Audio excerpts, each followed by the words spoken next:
Welcome to Phoenix Masonry Live, a show that brings you talented Freemasons, Masonic authors, artists, craftsmen, historians, and Masons of accomplishment. I am Frederick L. Milliken, Executive Director of Phoenix Masonry. And we are here to celebrate our Freemasonry. That's what we do at Phoenix Masonry. We celebrate our Freemasonry. And I'm here today with James R. Morgan III, and we are going to do some wonderful celebration. But first, let me tell you a little about James Morgan. James Morgan III is a graduate of the Howard University in Washington, D.C., where he obtained a Bachelor of Arts degree in Communications and African American History in 2011.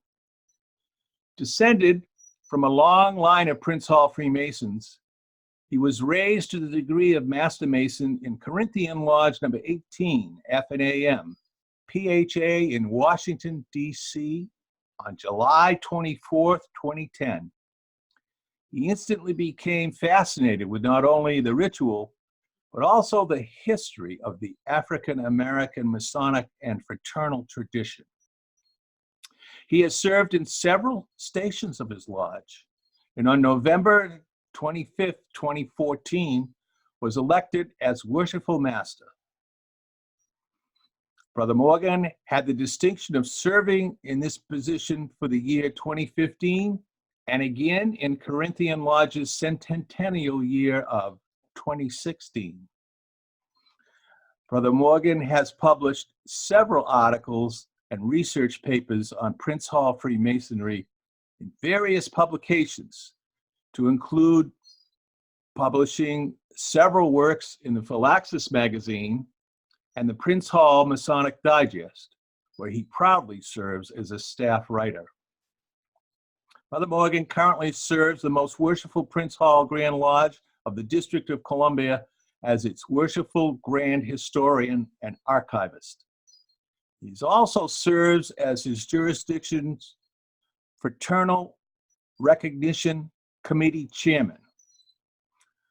Brother Morgan contributed a chapter to the 2016 book entitled The Greatest Prince Hall Mason of the 20th Century, and served as an assistant researcher to Alan Rountree and Tahuti Evans for their 2016 publication, History of the Most Worshipful Prince Hall Grand Lodge of the District of Columbia, 1822 to 2016.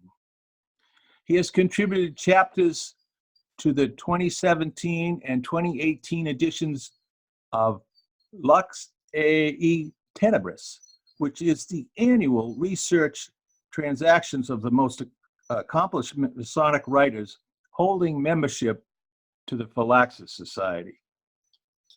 In December of 2018, he released his first book entitled The Lost Empire, Black Freemasonry in the Old West, 1867 to 1906, which subsequently was awarded the 2019 Dr. Charles H. Wesley Medal of History. Wow. James is an active and experienced genealogist and is a member of the James Dent Walker chapter of the African American Historical and Genealogical Society. He is co-host on the monthly YouTube-based show entitled The Prince Hall Think Tank. Wow, that's quite a bio, Brother Morgan. And I think we're going to do James and Fred, if you don't mind. That is quite something. In a short amount of time, you have accomplished so many things. Yeah, usually when people read my bio, I tell them I made it all up. yeah, it's been an honor and a pleasure, and thank you so much for having me here on Phoenix Masonry. I really appreciate it. Well, I've read your book, and this hot book, it's there you go.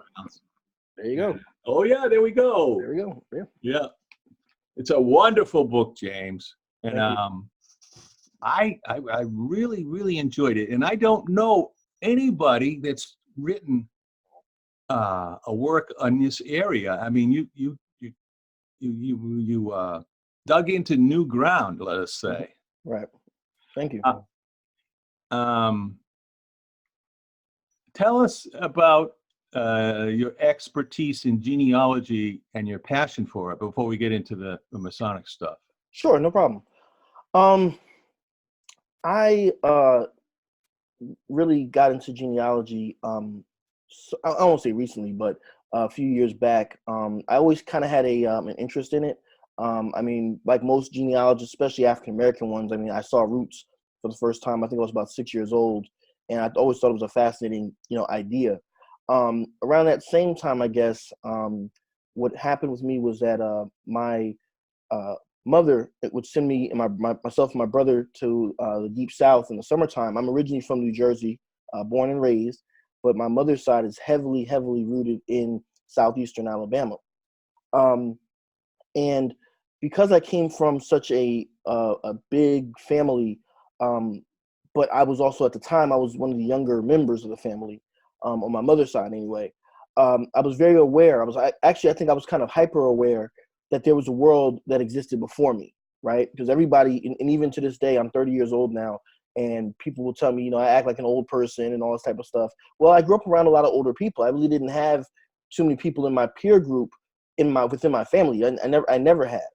Um, and so growing up with all these different aunts and uncles and grandparents, and I'm blessed and fortunate enough to say that I actually in my life got to meet 3 great grandmothers and 1 great grandfather who's still living. He's 100 years old and a member of the Masonic fraternity, okay, in Alabama.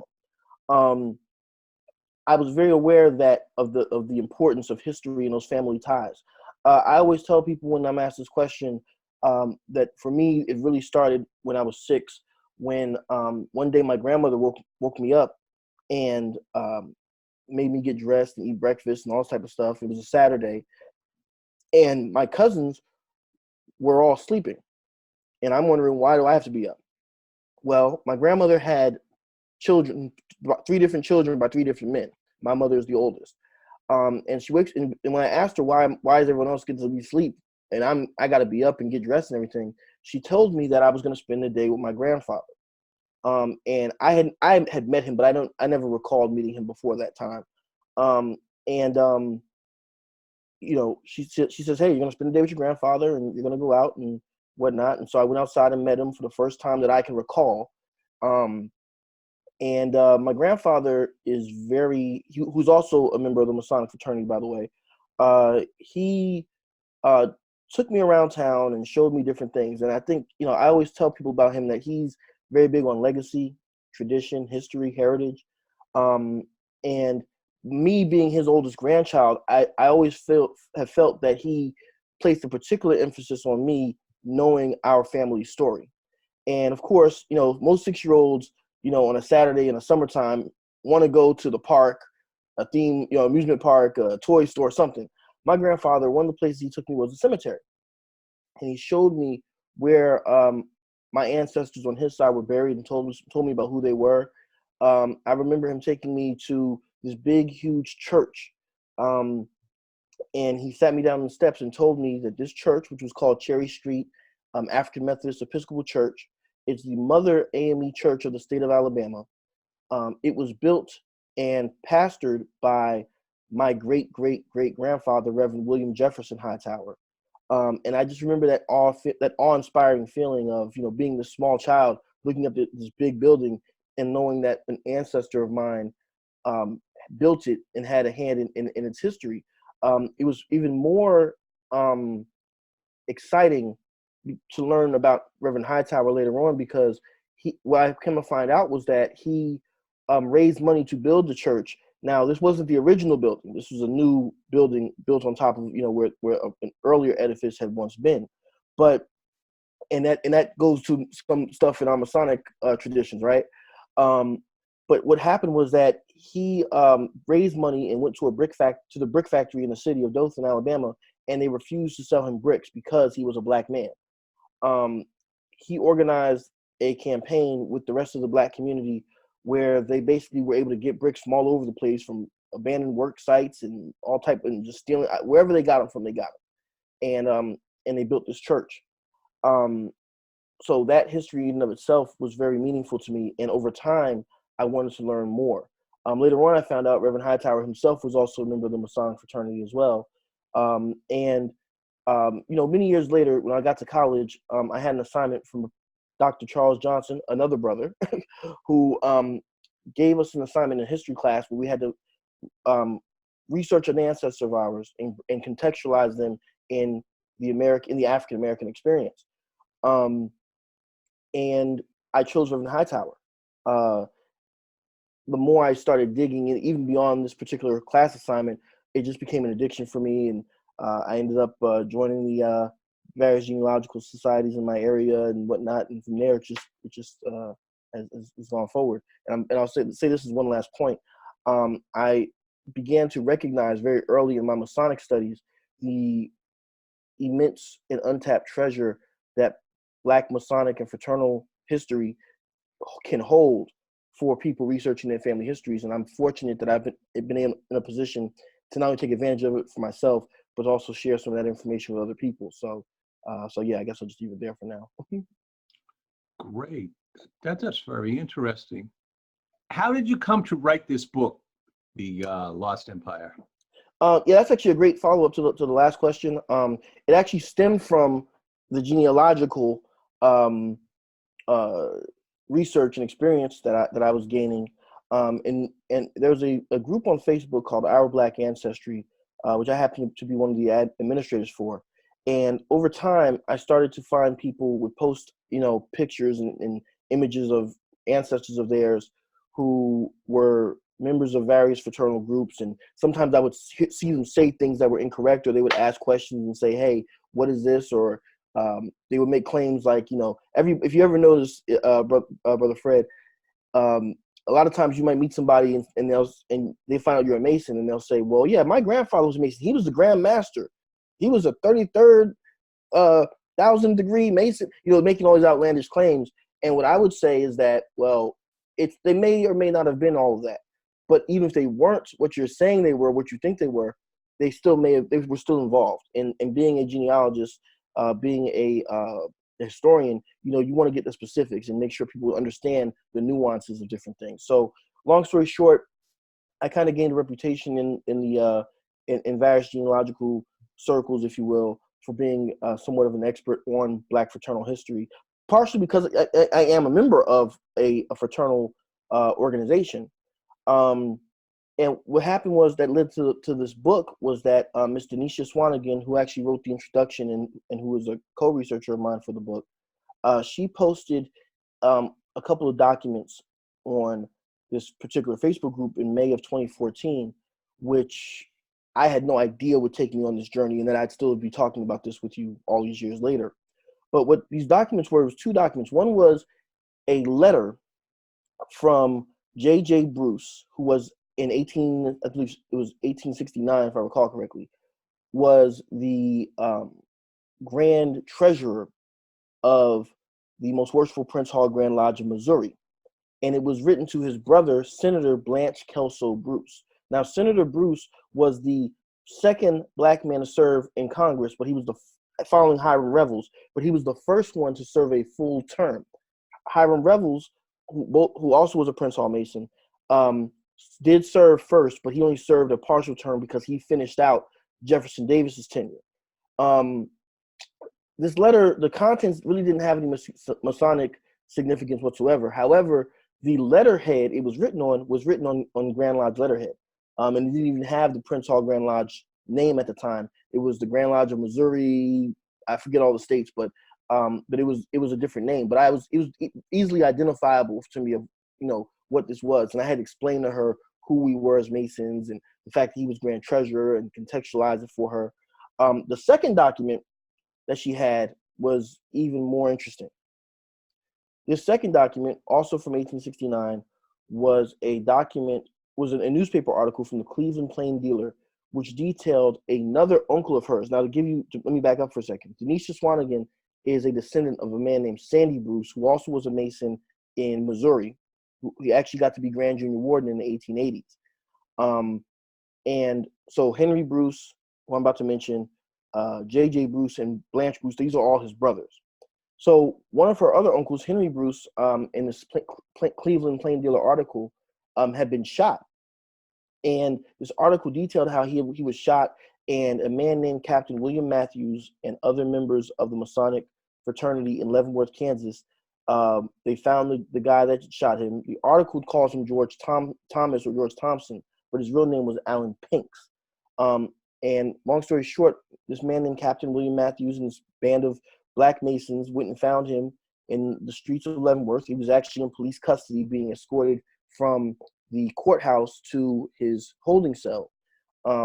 They found him on the streets, surrounded the party, and he was shot down in broad daylight in the middle of Leavenworth, Kansas. And these Black men rode off into the sunset, as it were. I was totally floored when I saw this. I began asking other people who I knew, who I thought would know something about this, and no one really could tell me anything about this particular incident. But the main clue that we had was the one person named in the article was Captain William Matthews, who I did know a little bit about. Captain Matthews was one of the central figures in the battle between the National Grand Lodge and the Independent Grand Lodges, which I'm sure we'll get into in this discussion today. And he, in his private life, had served, and it's ironic we're here speaking on Veterans Day. He was a Civil War soldier who had organized the 1st Kansas Colored Volunteer Regiment. He later served with which later becomes the 79th United States Colored Troops, as well as the 82nd United States Colored Troops. He also served with the Kansas Independent Battery. He has this long Civil War resume. He was an abolitionist, Underground Railroad agent, and he also became the Grand Master of the Most Worshipful King Solomon Grand Lodge of Kansas, which was established in June of 1867. At the time, the only things I really knew about him, I knew he was involved with the National Grand Lodge, and he was a Mason. I knew his Civil War history, but there was always this negative feeling about him among the Masonic researchers that I was talking with because of his affinity for the National Grand Lodge. But nobody could get specific with me, not specific to my standard of what his story was within the Masonic fraternity.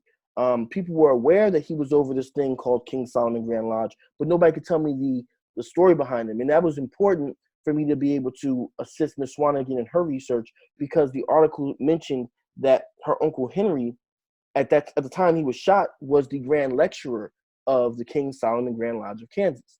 At the time, relying on faulty information, I was under the understanding that King Solomon Grand Lodge had somehow evolved into the Prince Hall Grand Lodge of Kansas. After all, that's what the late, great Joseph Walks had repeated in his Prince Hall Masonic Quiz Book. The further that I researched, what I found was that, in fact, that was not the case. The King Solomon Grand Lodge of Kansas was an entirely different Grand Lodge than the Prince Hall Grand Lodge of Kansas, which exists today. However, their history is intertwined. And really, the Prince Hall Grand Lodge basically was formed by members who had broken off from King Solomon's Grand Lodge. But no one could get specific with me about what was the story of King Solomon Grand Lodge, Captain Matthews within Freemasonry and whatnot. And the more I started digging into it, and to get more information, not only on Ms. Swanigan's story, but to understand William Matthews a bit better, the more I realized that what we were actually researching was something that I had actually already had a curiosity about. We were actually finding the real and lost history of Prince Hall Freemasonry in what we would call today the Old West or the Wild West. And from there, it just spun into a short research project, to an article, to a research paper, to now it's a 492-page book. Wow. You know, having interviewed Alton Roundtree and Tahuti Evans, and now we're interviewing you, I'm always interested, because I don't think I would know where to start in something like this, but where do you go to do your research? What places, libraries and stuff did you go to write this book? Well, I had to really start with what I knew. As you can see behind me, I have a healthy personal library. So I started with what people had said about Captain Matthews, the King Solomon Grand Lodge, the National Grand Lodge, Brother Roundtree and Brother Evans are great resources, and it's wonderful having them in sharing a jurisdiction with them. Um, and to be able to consult Brother Rountree's National Grand Lodge book, which really was a great help. Beyond that, I consulted a lot of places, a lot of Masonic researchers go in the United States, like the Iowa Masonic Library. I used Howard University, which, as you mentioned, is my alma mater, our Moreland Spingarn Research Center, different brothers and sisters from around the country asking, what do you all know about Kansas and this area of our history? And what I actually found was that people actually knew very little. Some people might know one piece, somebody might know this piece, but no one had really put it all together. The real fortunate thing for me, and you will see in the book, is that I was able to find basically almost everything that I wrote in the book was published in the newspapers. King Solomon Grand Lodge of Kansas, as far as I know, never produced any traditional published proceedings. And if they did, I never found any. But they did make reports in the newspaper, actually very heavily. So I basically was combing through newspapers of Kansas, Missouri, Nebraska, Texas, Arkansas, Oklahoma, even Washington State, combing through newspapers, trying to track down every instance I could of either Captain Matthews or King Solomon Grand Lodge or other individuals that were related to this story.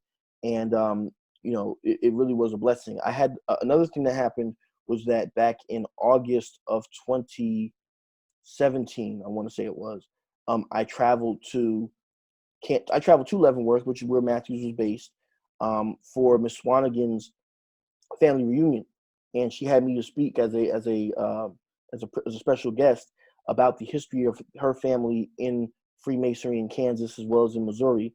And it's nothing. Whenever you're researching any type of history, there's nothing like getting up from in front of your computer and going to the actual places, walking the streets, meeting some of the people, visiting the grave sites.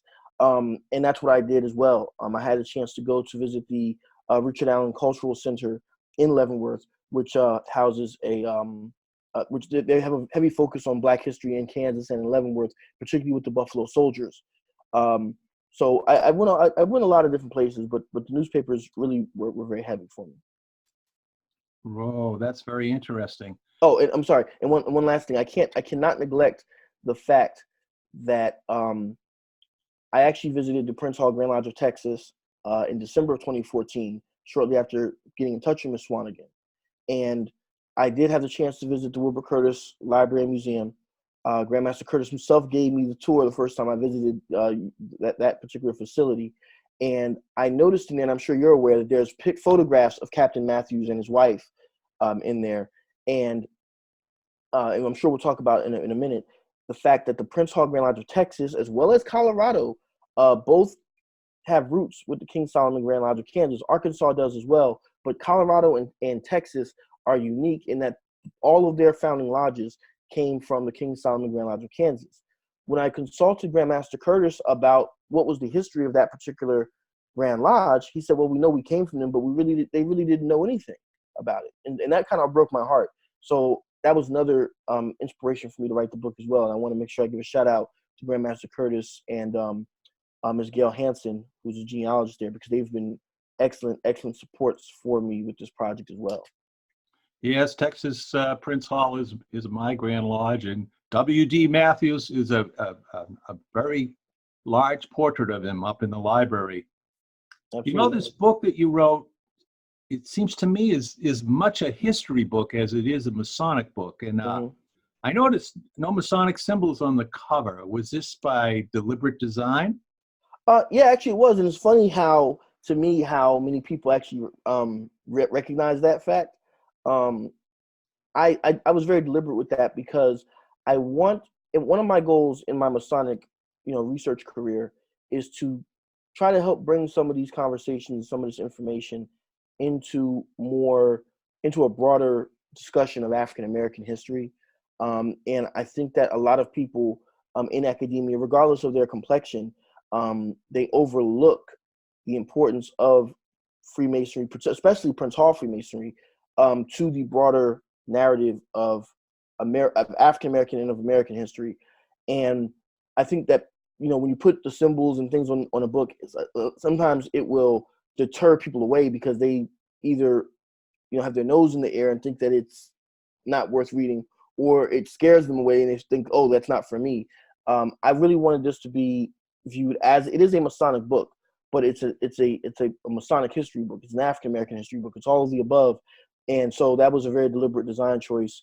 On my end, I actually based the theme of the book in terms of the visuals off of a book about Dodge City, and I was very clear when I saw the cover for this Dodge City book that I wanted it to feel as though visually that you could walk from that Dodge City book cover into the story that I was telling. And that's just, that's a personal thing. Other brothers and sisters may view that differently, but for me, I really wanted to go after the Masonic audience, obviously, but I also wanted to be able to sell it to, or to promote it and speak about it in other circles as well, and for it to still be taken seriously, because that's one of the things that bothers me about a lot of the academic circles today that aren't Masonically oriented, is that I don't think that we're taken seriously as a field of historical inquiry. And so that was a deliberate design choice, absolutely. Why the title The Lost Empire? I have a real passion for ancient history. And I think, to be a Freemason, I think you should, honestly, in order to understand the symbols and certain motifs or what have you. But the reason why I named it The Lost Empire was because the more I researched the history of King Solomon Grand Lodge, the more I recognized that this was a Grand Lodge that really was massive at one particular time, was very important to our history. At one point, King Solomon Grand Lodge basically controlled everything regarding Black Freemasonry, from as far north as Cheyenne, Wyoming, and as far south as San Antonio, Texas. Which I think, and most people that I'm aware of did not know that. Outside of Joseph Walks writing about it in the late 1980s, no one in Prince Hall affiliated or in regular recognized Freemasonry that I know of had really done any serious investigation of this Grand Lodge or of Captain Matthews himself, outside of the standard stuff. Oh, he was in the National Grand Lodge. He was with the Prince Hall Origin Masons. He was a bad guy. He was, I've heard all types of insults that weren't even substantiated, such as he was illiterate, he was insane, there's all type of rhetoric that really bothered me, because if you're going to say somebody's illiterate, you need to show that they're illiterate. If you're going to say that somebody's insane, you need to show me where they went to an asylum. And I found a lot of the things that were being said were absolutely false. The other aspect of it was that King Solomon Grand Lodge, at least from the period that I was writing about, really was powered by Matthews personally as an individual. And being into ancient history as I am, it really kind of reminded me of the empire of Alexander the Great. How that was, that empire really was centered around his military genius and military prowess or what have you. And then when he died, it basically went kaput. And a similar thing kind of happened with King Solomon Grand Lodge, in that once Matthews died in March of 1906, it still continued to exist, but it never really had the impact or the significance the way it did when he was alive, especially in his younger days. And so for that reason, for those reasons, I named it The Lost Empire, to remind people of how big, important, and imposing this Grand Lodge was. There was a time where, and I did not make this claim. Brother Roundtree, who wrote the foreword for the book, actually found this and made this claim kind of not on my behalf, but he basically said that, he said, wittingly or unwittingly, I had found the largest Grand Lodge of Black Freemasons at the time in the 1870s. When you talk about the number of lodges that had been chartered, I did not make the claim in the book myself, but Brother Roundtree, he looked at it. And when I asked him, I said, "What was the most significant thing you found in my research?" That's what he said. He said the sheer number of lodges that were chartered. So I wanted to remind people of just how, because now that the King Solomon Grand Lodge doesn't exist anymore, it's very easy for detractors to say, oh, it wasn't important. It's nothing to talk about there. But when you show the numbers, when you show the history, but then I want to remind people that all of this important history, these important people, these important events were basically written out of our history completely, and we've forgotten about them. I wanted to kind of have that oxymoron, that juxtaposition of something being forgotten, but yet being very important. Getting more into history rather than Freemasonry, Mm-hmm. were not Black Freemasons very prominent in the settling of the West? I mean, I've read some stuff on the Buffalo Soldiers, and wow, they did a lot. Absolutely. Say a little bit about other Black Oh, absolutely. Freemasons. Oh, absolutely, absolutely. Yeah. Aside from Captain Matthews, I think it's important to recognize, first of all, for people who are, and Brother Milligan, I don't want you to suddenly cut to the little color bars on me, but a lot of people are under the misconception that when we talk about the Old West or the Wild West, that you're just talking about Texas, and Texas is not the whole of the Wild West. Please, I don't want to get cut, cut my microphone, but Texas obviously is important, but it's important to understand the heritage and history of the other states as well that were west of the Mississippi in the frontier. When I look at people like Reverend Hiram Revels, who was an AME minister prior to serving in Congress, yes, he represented the state of Mississippi in Congress, but his Masonic membership was based in Missouri. When you look at within the state of Texas, people like Norris Wright Cuney, the first Grand Master of Texas, who was very heavy with the stevedores down in Galveston in terms of organizing Black labor and Republican politics. People such as Richard Allen, who served in the legislature there. When you go up into the Oklahoma and Indian territories and understand the experience of Black men who, some of whom were enslaved by the 5 civilized tribes of the Indian territories formerly, who later on become very important men and politicians in the state of Oklahoma. Also in Arkansas, you have people like Granville Riles who served in the state legislature. So Black Freemasons were very important in the American expansion in the West. And also when you mentioned the Buffalo Soldiers, obviously the Buffalo Soldiers played a very important part in American continental expansion. But one thing a lot of people don't know is that the Buffalo Soldiers had Masonic lodges attached to them. Now, prior to me writing this book, I, like most people, was under the assumption that the first lodge of Buffalo Soldiers was Baldwin Lodge, which was chartered from Texas. What I found was that's not true, and that reference comes from Joseph Walks's great book, still a great book, Black Square and Compass. However, I was able to find about 2 lodges that existed prior to that were attached to Buffalo Soldiers, that were chartered by Captain Matthews and King Solomon Grand Lodge, and they were known as 10th Cavalry Military Lodge number 21 and Cedar Beam Military Lodge number 28. These lodges were attached to units of the Buffalo Soldiers, and they existed and traveled throughout the Oklahoma, Indian territories, and Texas. When you think about it, if you understand the fact that Captain Matthews himself lived in Leavenworth, that was where he was based out of. That's where King Solomon Grand Lodge is based out of. The Buffalo Soldiers also mustered out of Leavenworth. So Captain Matthews was in a prime location to be the father of Freemasonry among the Buffalo Soldiers. And again, this history had not been remembered by most of us in the fraternity. There's a lot of things in the book that I will not claim that I was the first one in modern history to know about or find or to read, but nobody else had composed and knitted the story together in a digestible format. And so for that, I'm very thankful to have had the opportunity to put this out there. But yes, Black Masons and Black people, but women as well, were very important in the settling of the West and whatnot. And I think that definitely needs to be highlighted more as we go forward in the years to come. Well, I think it's time we talked a little bit more about this character, W.D. Matthews, who displays such prominence in your work. He was quite a character and very charismatic, as from what you've written about, right, which I didn't realize. So let's explore him a little bit more. Let's flesh this out and sure, have a little bit more about it. Sure, no problem.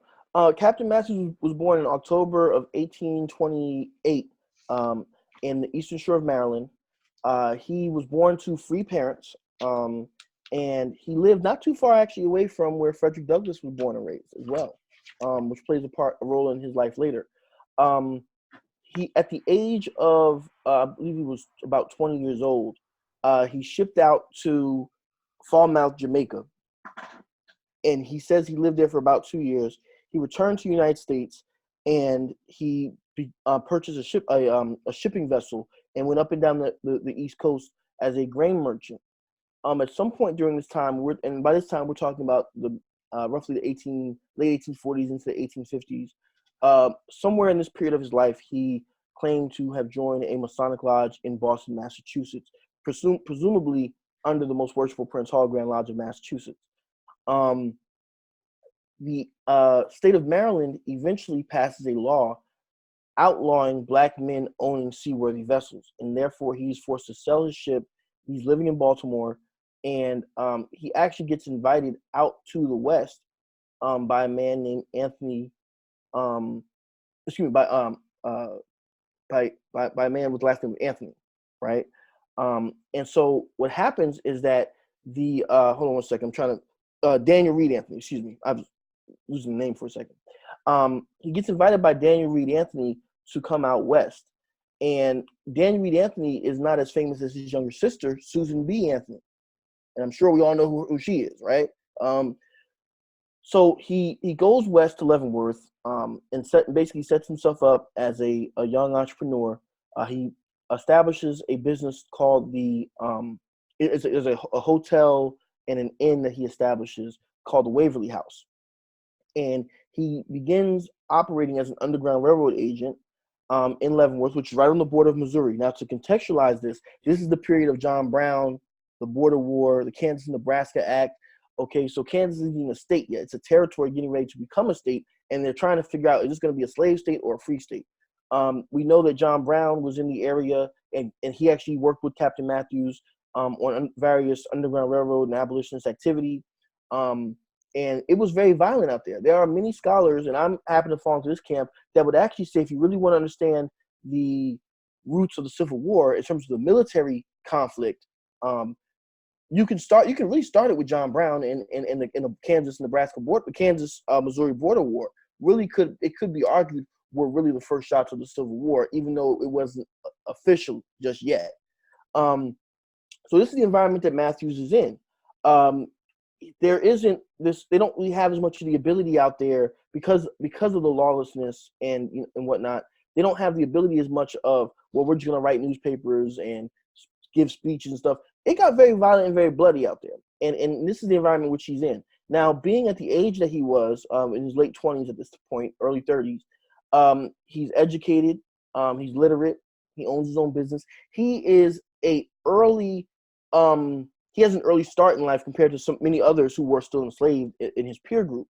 So very early on, he becomes an organizer. He gets a charter to establish the very first lodge of black men in Kansas, which was Enterprise Lodge Number 1, which he got from the jurisdiction of Indiana. He is an early he's an early advocate for abolition, obviously. And when the Civil War breaks out, he organizes this military regiment. In 1867, he forms this Grand Lodge. And early on, the thing that was so fascinating is that this Grand Lodge did a lot of the same stuff that other Grand Lodges did: cornerstone layings, funerals, chartering new lodges and whatnot. One of the things that I found so fascinating, though, was that, again, this is the context of the Old West. So the shooting that occurs where he avenges the shooting of Henry Bruce and kills Alan Pinks was not the only time that we have examples of Black Masons being violent or defending themselves in the in this period. And again, I think it's important that we contextualize. This is the Old West. This is a period where, as Brother Roundtree liked to say, you had to wear justice on your hip at this time, right? There is no calling 911. Either you're going to handle your business or you're not. And for Black people in this period, we often hear about the Old West. We hear about the Old South in terms of racial violence and whatnot. Well, racial violence happened in the West too. and men like Captain Matthews and others being organizers was not only a thing to do for the fraternal experience, but also something to save your life and the lives of loved ones as well. Over time, he begins to get a reputation for being somewhat tyrannical, some of which I believe he earned, some of which I think wasn't earned. But he he was almost religiously dedicated to the idea of the National Grand Lodge because he was a race man himself. He eventually climbs the ladder of the National Grand Lodge's leadership, and in the 1880s becomes the National Grand Master, which again is a point of contention between the PHA and the PHO narratives. And he really becomes later in his later years a thorn in the side of the independent Grand Lodges or the PHA Grand Lodges, because he advocates for the National Grand Lodge, as a continued existence. And he had no problem with saying, hey, look, if you all are not coming back, I'm starting new Grand Lodges under the National Grand Lodge banner in the various states and territories of this country and beyond, if he could. And, therefore, he becomes an enemy of PHA Freemasonry, as it were. And eventually, by the time of William Grimshaw's 1903 publication, he is written out of our history almost completely. And when he is mentioned, it's almost as though he's a leper.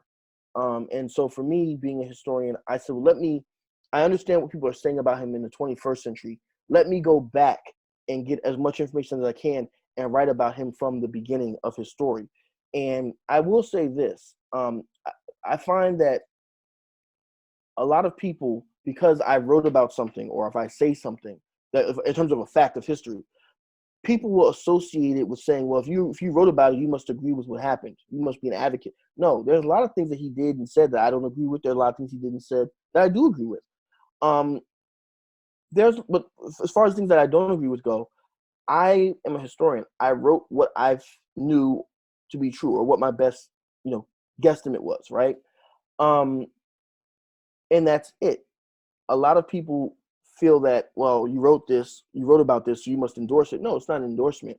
But I will say that once I learned his story from the beginning and free of some of the other rhetoric that was out there, I will say I began to understand him a lot better and get in his head more than I think anyone else had really tried to do in a very long time. And it's my hope that with people reading it, that they also begin to understand him more. It doesn't mean you have to agree with everything he did, but to understand and also to humanize him and the brothers of his Grand Lodge more as well, because whether people like it or not, this story is a part of the combined PHA, PHO, narrative, as well as a piece of African American history. In your opinion, would African American Freemasonry have spread as fast as it did west of the Mississippi without King Solomon Grand Lodge and W.D. Matthews? It's a good question. Honestly, I don't know if I think it definitely would have still spread west. If it wasn't Matthews, it would have been somebody else to have done it. But I think that Matthews was in a prime position, politically, masonically, as well as physically. One of the things that I tried to highlight towards the end of the book is that the expansion of the Continental Railroad played a major role, I think, in his ability to charter lodges and travel and govern these lodges. One of the things I thought was real fascinating about him was that a lot of times when he was chartering lodges, it wasn't like he was sending a deputy or a grand lecturer or just sending in a charter in the mail. He was going to these places. He traveled all across the country, to spread Freemasonry. And I think that really played a major role, almost more so even than he himself did. But even without King Solomon Grand Lodge or Matthews, yes, I think it would have spread faster. I think it would have spread, but I think that he was the right person in the right place at the right time, and he had the right kind of attitude. When I think about even some of his, his abrasiveness and whatnot, I mean, again, this is the West, and he had a ability to navigate and charter these lodges. I think he deserves the credit for that. I kind of laughed. As you know, some of your viewers may not. King Solomon Grand Lodge chartered all of the lodges that form the Prince Hall Grand Lodge of Texas, right? What a lot of people don't know is that on his return trip from establishing your Grand Lodge, he actually got robbed on a train robbery on his way home. And when I read that, I was like, wow, not only is this the West, but Matthews is getting robbed. And if you read the reports, he didn't want to give up his wallet. He called it a purse. And he told the guy, he said, "This is my favorite purse. If I give it to you, I won't have my favorite purse anymore." He was assaulted, but then later on, the newspaper reported that somehow, he told the guy that beat him up, he said that he was going to get his purse back if he wasn't killed, and they didn't kill him. A newspaper did report a few weeks later that he somehow was able to get it back. How he did that, who he called or whatever, I don't know. But it was very clear that there was a network that he was able to tap into and to govern and to lead that, they said, hey, look, this is the era of Jesse James and Billy the Kid and all that stuff. Well, here we are as black men and Masons, and we're not going to be abused and treated, ill, in an ill manner by anybody if we can help it. We've got guns too, and we know how to use them. So I think it would have still spread, but just it may not have been the same exact way, but somebody would have done it. Do we have a number or an estimate, approximate number of the number of lodges W.D. Matthews chartered? In total, Yeah. no, I don't. I can say that, in the book there's an appendix. I think I got almost 80, or maybe not 80 lodges, but the numbers start getting very high. And there's an appendix in the book because what I wanted to do was I wanted to make this book kind of a one-stop shopping for this subject on King Solomon Grand Lodge, what have you. So I included as much hard data as I could think of.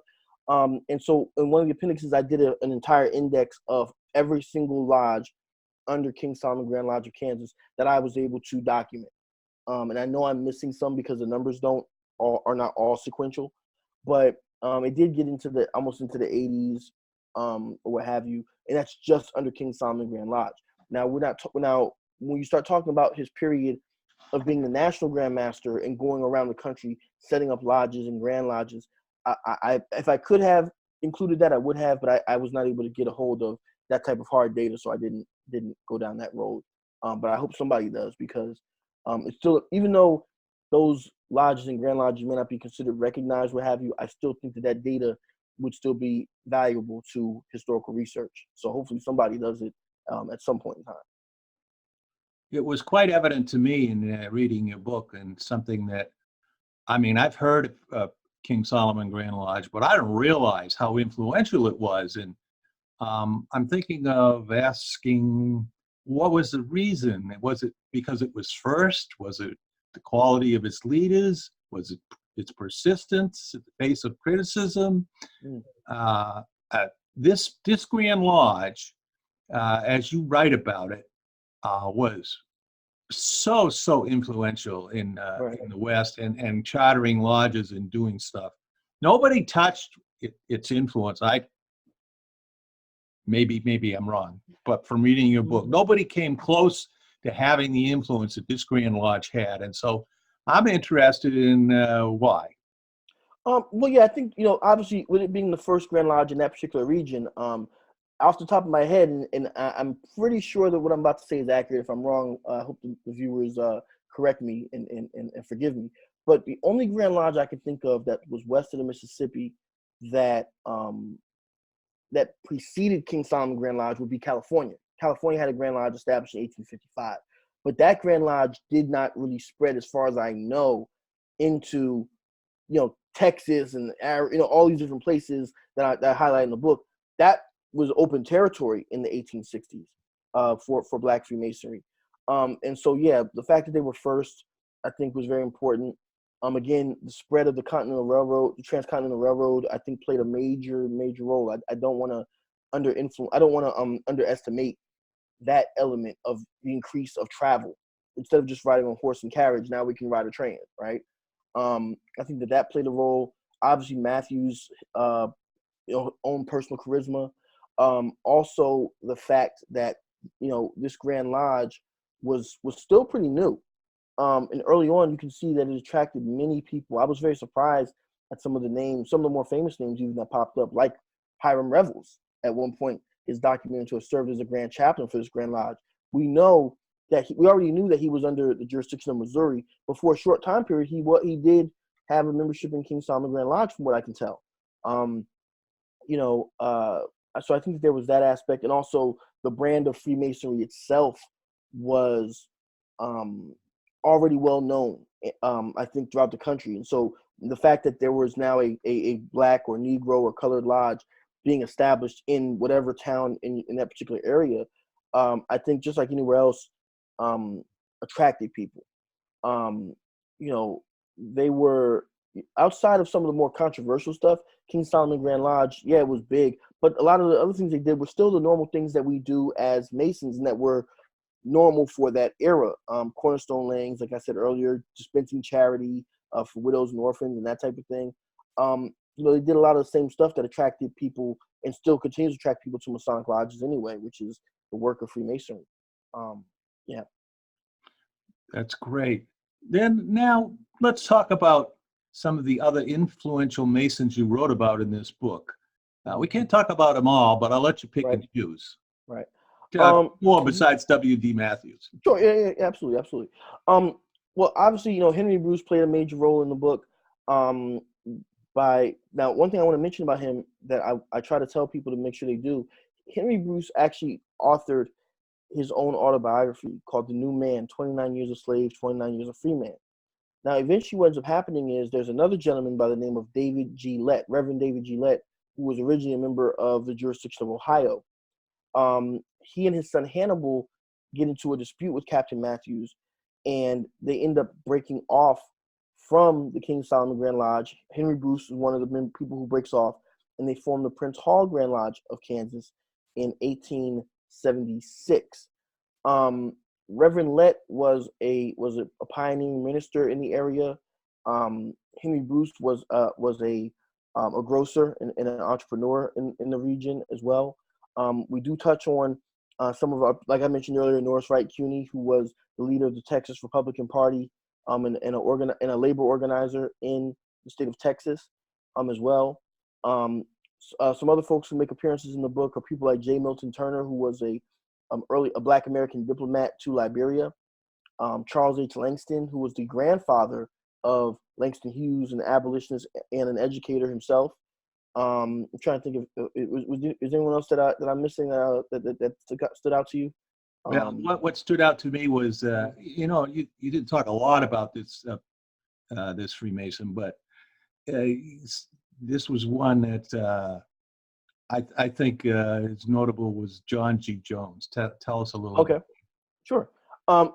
John G. Jones was a lawyer from Chicago.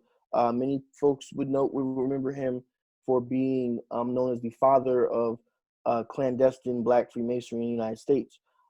Jones, prior to being expelled from legitimate Freemasonry, was very anti-National Grand Lodge. He organized the 1877 Chicago Convention, where they tried to, sit down and get everybody at the table, which ended up spawning the later convention that the National Grand Lodge puts on in Delaware. Jones later on becomes a thorn in the side of Prince Hall Freemasonry as well, because he starts forming his own Grand Lodges. And the thing that's interesting is that he and Matthews did not get along at all. Matthews is very pro-National Grand Lodge. Jones is very anti the National Grand Lodge. And in fact, the two of them did butt heads. The thing I thought that was interesting is that in PHA, in regular recognized Freemasonry today, we would say that they're both illegitimate Masons. But the thing that was interesting is that Matthews claimed to actually be the leader of the true Prince Hall Masonic fraternity. Jones, at a certain point, says, to heck with Prince Hall Masonic fraternity. I'm going to do what I want to do. This is my brand. This is who we are. And it was kind of interesting having that, like, the enemy of my enemy is my friend type of feeling with these guys. Jones made several attempts to go into Kansas and the surrounding area to proselytize against the National Grand Lodge. Matthews actually had him arrested and charged for slander and defamation and all type of thing.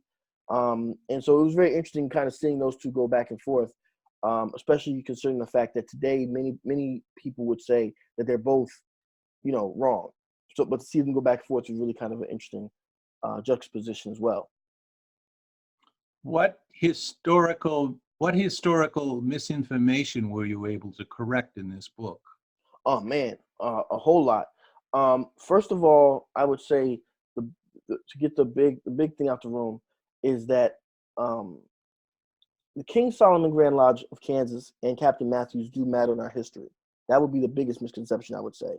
Um, Something else would be that, uh, um, unfortunately, because of William Grimshaw's erroneous writings, um, and don't get me wrong, Grimshaw was a past Grand Master of the Grand Lodge I belonged to, but I got to call a spade a spade. Um, what happened was that he wrote this Grand Lodge out of our history, and then what he did was he made the claim that the Prince Hall Grand Lodge of Kansas was formed in 1875, which is incorrect. It was actually formed, the convention was held March 7th to March 9th of 1876, according to their proceedings. King Solomon Grand Lodge of Kansas actually um, makes a motion to incorporate in December of 1875. And then March 6th of 1876, King Solomon Grand Lodge files the incorporation document. So exactly one day prior to the Independent Grand Lodge of Kansas being formed, King Solomon Grand Lodge incorporates itself, and it had been in fact in existence for 9 years prior to that date anyway. So that would be one of the biggest things, is that the fact that the Prince Hall Grand Lodge of Kansas is exactly 1 year younger than they currently think they are. And at King Solomon Grand Lodge, that there was all this prehistory before them. Also, the important aspect of King Solomon Grand Lodge being a mother jurisdiction of several of our Prince Hall Grand Lodges today.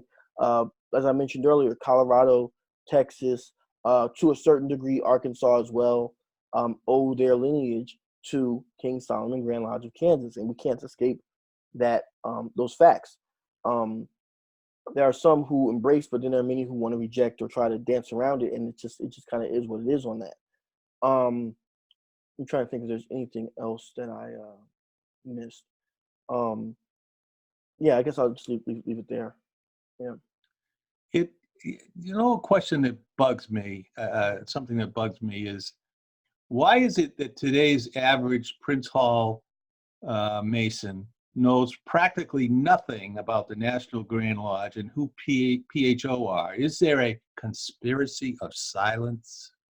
I don't know if I can't say there's a modern conspiracy of silence. I would say that there's more so a general ignorance by many of us. I mean, even when I joined initially, I had never heard of it prior to coming in, and that's because we need to do a better job of telling our story and telling our story accurately.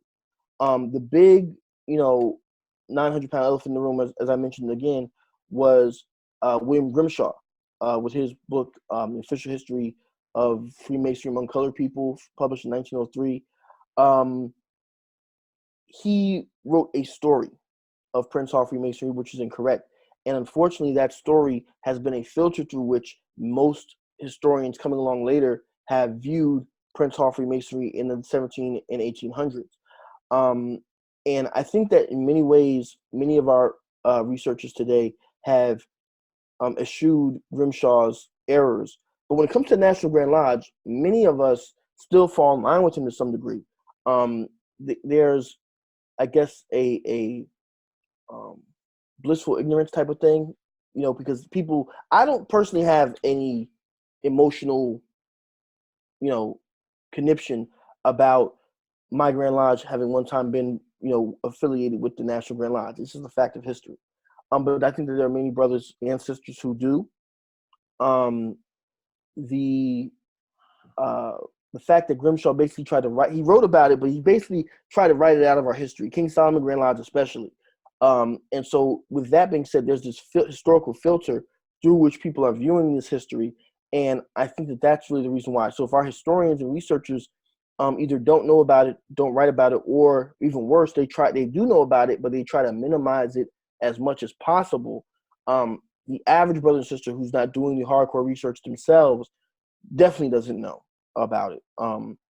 And so I try to tell brothers many times who say, derogatory things about the National Grand Lodge, which I do think that there are definitely some issues in the history. But I also try to remind them, if you're in certain states, like DC, for example, or Maryland, where I live, our older lodges were around when these Grand Lodges were under the National Compact. And so, how do you negotiate that history mentally for yourself? For me, I just say, hey, it's part of our history. It is what it is, and I can't. You can't take it away. I choose to embrace the history, and yes, there are things about it that we don't agree with today, but it's history, and so we have to tell it as accurately as we know how to, which is what I attempted to do in this book. Well, in your opinion, did the National Grand Lodge really die and then resurrect itself, or was it a continuous running body? That is a question that people often ask me. I am of the view that it continued to exist depending on who you're talking to.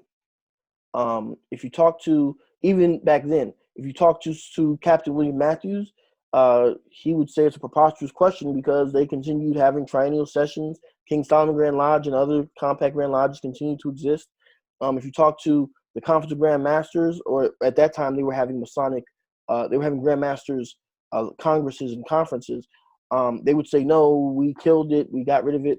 If you talk to Alton Roundtree, he would argue that at the 1877 or 78 Delaware Convention, they laid out the format for how the National Grand Lodge should have been shut down, and it would be argued that they didn't reach the appropriate number of 2/3 of Grand Lodges ratifying these particular clauses.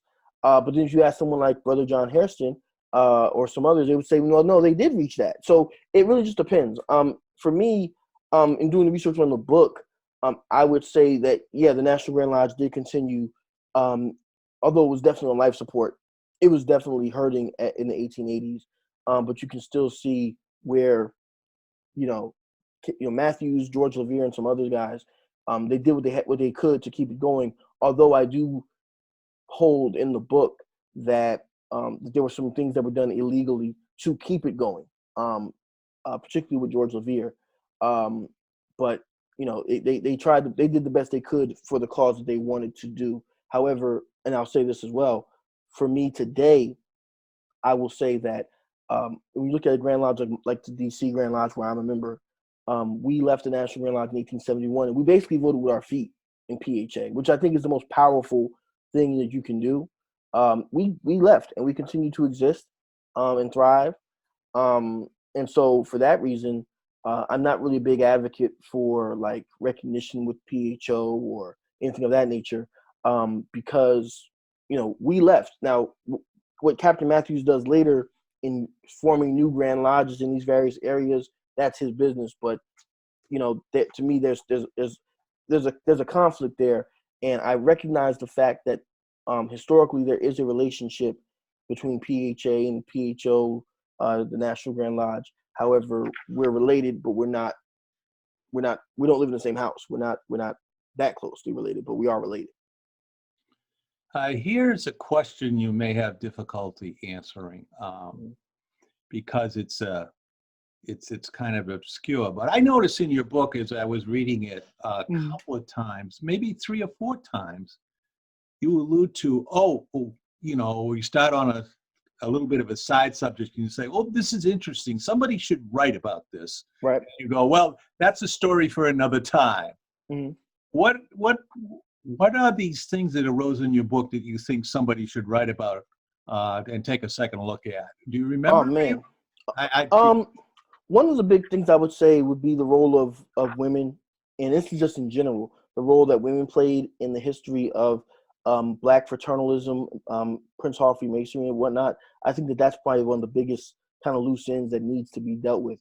I tried my best. Every time I saw a mention of like the wives clubs of some of these lodges in Kansas or elsewhere, I would write. I would write about it. I would note it because I know that I couldn't tell the whole story, but I think that we need to or somebody needs to go in and tell that story. The role that women played is very important, and I didn't have the time, and I don't know if I even have the bandwidth as a man to tell that story the way it needs to be told. So yeah. Okay. What interests me always is mentors. You know, I have mentors that mentored me, Right. and so do you. And how much have your mentors helped you becoming the researcher and writer you are today, and who are they? Oh man, definitely. I have some of the greatest mentors in the world that helped me with this book. I would be remiss if I didn't mention Brother Alton Roundtree and Brother Tahuti Evans. They really had pushed me even before writing the book to write a book or to do something. Despite some of the bravado and things that we put on as men when we leave our house in the daytime. I have I think a very humble opinion of myself and what I do.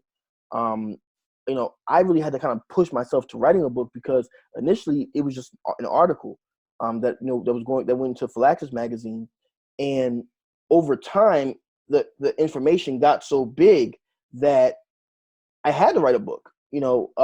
Brother Roundtree said something to me a few years ago that really, really um, impacted me, which was when I showed him the first uh, research paper that I wrote, which I put in the magazine, the Philaxis magazine, it's called A Worthy Adversary.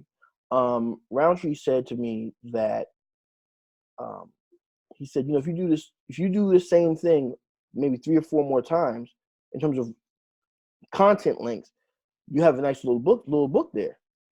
And that really stuck out to me, because it made it something achievable. The idea, as a first time author or somebody who hadn't written a book yet, the idea of me, James Morgan, writing a book really was something that seemed kind of far-fetched. But once he said that, and I realized, well, hey, if I've written this much already and I already have the information, I can just, keep on writing until I finish. I have a book. And that's what ended up happening. So I'm eternally grateful to him for that. Also, Brother Evans as well for doing a lot of the editing and reviewing of the manuscript as well. Dr. Greg Carr, the chairman of African American Studies at Howard University, also played a major role for me and inspired me to continue writing. There's so many people, and I tried my best to name everybody. It was in the book in the acknowledgement section, but there were so many people that really helped me along the way, to include Ms. Swanigan, who was there just about every step of the way. And I've been very fortunate, and for that reason, I've been very excited to try to help inspire others to write their own books and their own stories and whatnot, because it's been a life-changing experience for me. And just as I have received much information and assistance, I feel as an author now, it's my job to help inspire other people to tell their stories, because I want to read what they have to say as well. And so I think it's important that we get, but we also give back. Well, Brother James R. Morgan III, what question haven't I asked you that you would like to bring out before we close? Well, let's see. You haven't asked how people can get the book, so I guess we can go there. If anyone's interested in getting a copy of the book, they can get it from jamesrmorgan.com. That's just my name, jamesrmorgan.com. It's available through the Lulu store, lulu.com bookstore, and they can get it there as well. Or they can contact me via social media and all that good stuff. Check out the Prince Hall Think Tank for sure. But they can get it through me as well if they would like a signed copy. And other than that, I'm just thrilled to be on here. I've been a fan of Phoenix Masonry for quite a while, and I remember years ago, even before I was a Mason, reading some of your postings, sir. So it's an honor to have it recorded forever. That I made it. I finally made it to Phoenix Masonry. So I'm just honored. One question I didn't ask you, and I didn't think about, but Prince Hall Think Tank program, I think you're the founder of it, is Co-founder. excellent. It's really great. It's really a great program. Just before we leave, tell us a little bit about it and who, the other participants and some of the stuff you discuss. Sure. The Prince Hall Think Tank is a program, a monthly show that we do. Myself, Antonio Caffey, the Grand Historian of Ohio, Dave Gillarm, the Grand Historian of Georgia, and brother Dr. Ken Collins, Grand Historian of Alabama.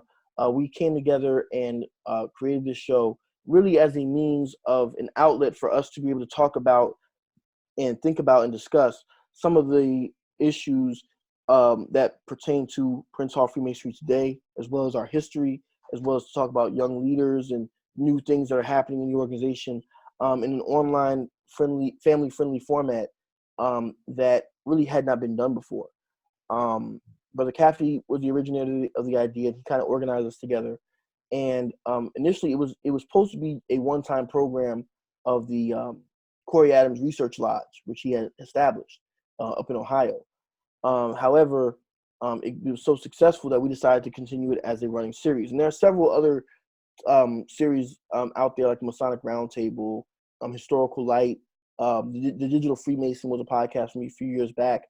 But there had never really been anything of this magnitude that was Prince Hall focused, and that spoke particularly to our membership, our issues, our history, our heritage. And so we wanted it to be a format where we could discuss some of this information, not only of people from the past, but also of the present, and really use it as a way of educating our membership, but also the public about who we are as Prince Hall Masons and Eastern Stars and all that good stuff. And also to highlight the things that people are doing. We wanted it to be an outlet. I know I especially wanted it to be an outlet for authors, right?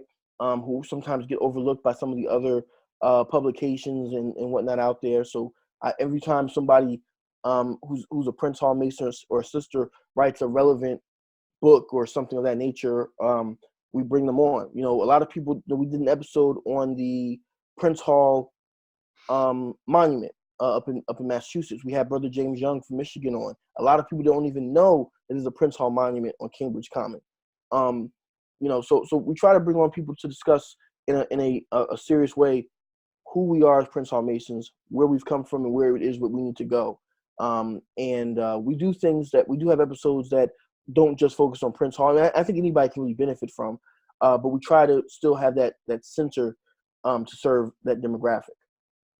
My last visit back to Massachusetts, which is my home state, right? I visited the monument on Cambridge Common and took a lot of pictures. A lot of pictures. It was really something to see. Absolutely.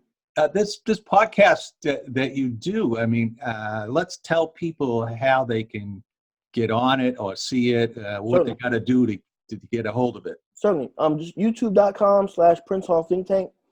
It'll pop right up. We are actually, in February, we will be approaching our 50th episode.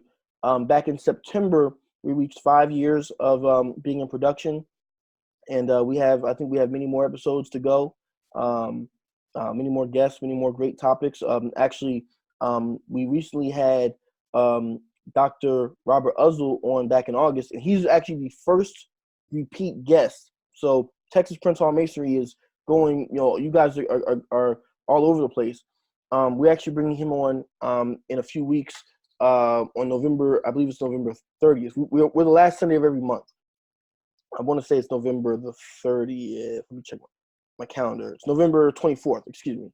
We're actually going to be talking to him about his book, Eliphas Levi and the Kabbalah. So we do highlight a lot of historical stuff, but not just history. So that's going to be our next episode coming up this month. But there's a whole back catalog of about 40-something episodes that people need to go check out as well. And as a fellow Texan and a good friend of Brother Uzzle, I have written reviews on all his books, including that one. Right. So, the last thing I think is you mentioned your website. Is there any other means of contacting you that you would like to announce? Yeah, like I said, people can find me generally on social media. I'm on all the Instagrams and Facebooks and Twitters and all that good stuff. The Prince Hall Think Tank does have an active Facebook group as well, where people can contact us and reach out. And I'm happy to see what folks have in store for us in 2020. Well, that's all for now. Also, I'm sorry. Also on the website, the jamesrmorgan.com, there is a contact me page as well. Okay. Also. Well, that's all for now. This is Frederick L. Milliken, partying on the square. Potts.